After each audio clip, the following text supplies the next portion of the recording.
My mother loved musical theater. She was always singing, you know, in every musical ever recorded, and used to belt them out in the car, while she cooked, while she cleaned, in the grocery store. She sang everywhere, pretending she was Anna in The King and I, or Maria in West Side Story, or her favorite, Dolly. I, on the other hand, didn't get it. Who wanted to listen to some boring song about people who didn't know and who didn't exist anyway? And what was so great about pretending to be somebody else? Oh, and Mom, another thing. Can you please stop singing all the time? You're so embarrassing. So you can imagine how excited I was when one day she announced we were taking a family vacation to New York.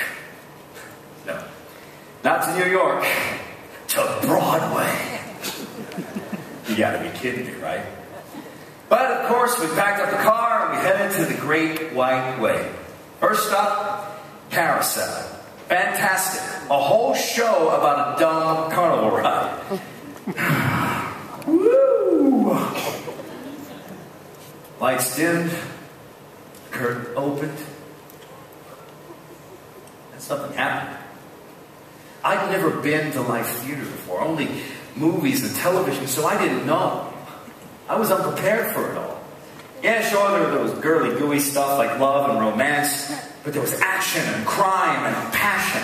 I was sucked in like I'd never been sucked into the TV. I wasn't just watching the story, I was living it with them. And when intermission came, I didn't want to leave my seat because I was afraid I'd miss the beginning of the second act. I was totally hooked.